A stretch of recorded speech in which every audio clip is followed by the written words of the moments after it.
everyone. Good morning. It's another story time with Miss Gigi, and I'm here with my assistant. Where's she at? Hello. Curly girl Eliana. So she's gonna stay here while I read the book. So today's book is a book that she picked out, which is called Alice the Amber Fairy and the Showstopper Spectacular. So this is new for me, so we're gonna read this. I don't even know if I've read this one before, so let's get into it. And this book belongs to Eliana.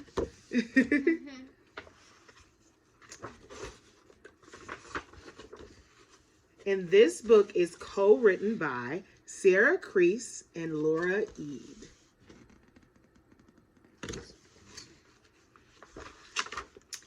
In Sparkletown, for all to see, there stood a dazzling store full of amber instruments and with a singing door.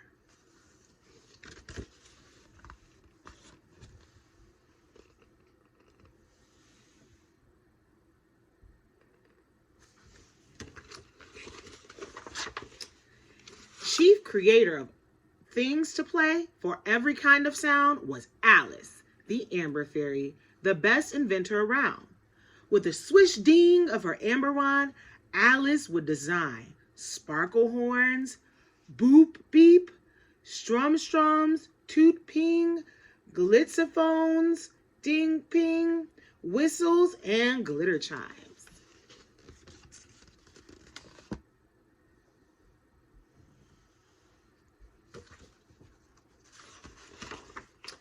Every 10 years in Fairyland, a contest came to town to choose a fairy winner for the Showstopper Spectacular. Dear friends, we proudly present the Showstopper Spectacular, Fairyland's greatest musical contest. All tuneful entries will be welcomed, but only one will be worthy of winning the crown.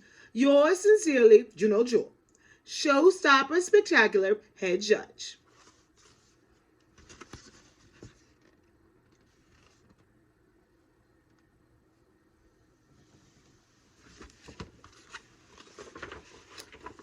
The Amber family fairies had won year in and year out. So Alice's friends thought she would win of the Alice's friends thought she would win of this. They had no doubt.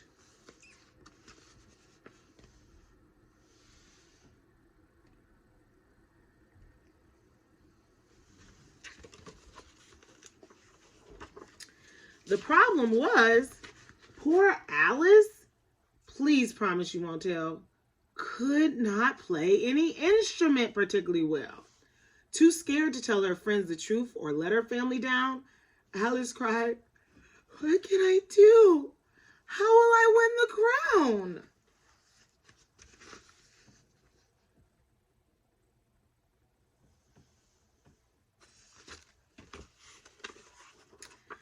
First, she tried the glitzophone, but her fingers were too slow. Then she tried the sparkle horn, but her toots came out too low. The glitter chimes all clashed together. The bells went wrong. Her drumming sounded too offbeat, and the cymbals rang too loud.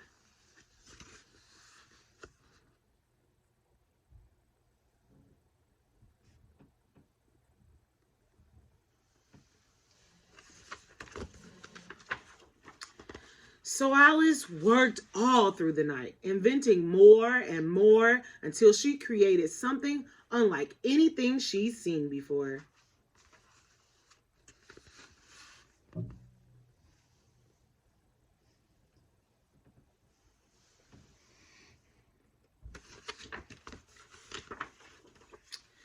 She took a breath. Then, inside, without touching a key, the instrument played its own and was tuneful as can be.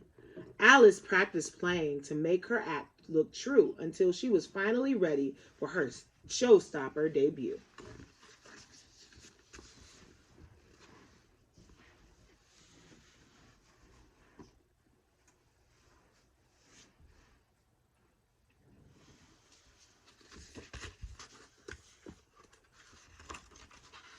The contest day arrived at last. The fairies chatted together. Said Esme, "I've learned mine by heart," said Susie. "Mine sounds better." Alice watched each one perform and play their part with pride. She felt guilty about tricking them, and she could not lie.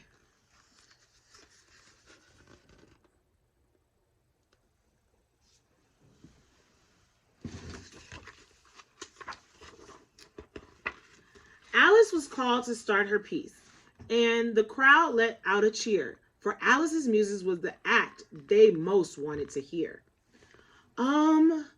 Before I start," said Alice, "there's something I must say. I'm not a good musician in truth. I cannot play. I created this machine to cover up who I am. This instrument plays it on its own. I'm really just a sham."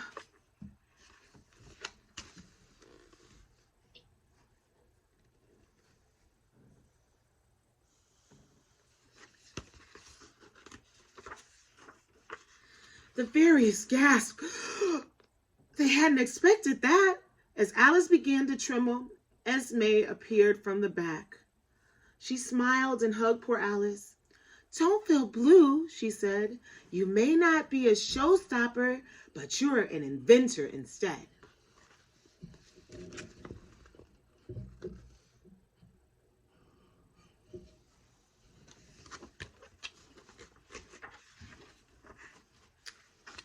Alice did not play her piece, and the showstopper was won by the most deserving fairy chose by everyone.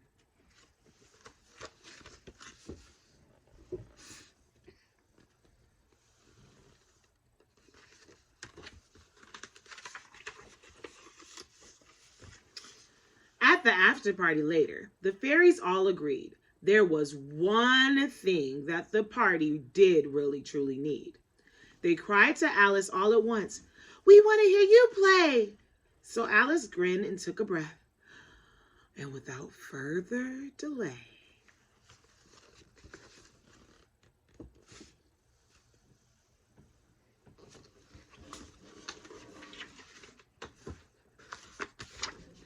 it went toot-toot la-di-da, beep-a-fiddle-dee-dee, a ring-a-ling-ling, bing-bang, oop-la-wee.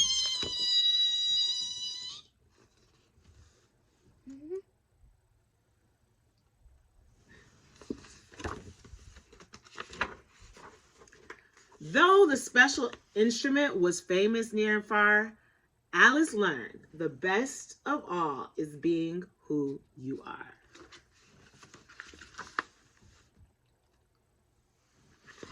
So that is the end of today. That again was Alice the Amber Fairy in Showstopper Spectacular. So I thank you for everyone who tuned in. I want to give a shout out to one of my subscribers and one of my students from way back, Kofi. I want to say hi to you. I hope you and your family are staying safe and happy and healthy. Thank you for tuning in. I will catch you guys later. Peace. You want to say bye, Ellie? Adios. Bye.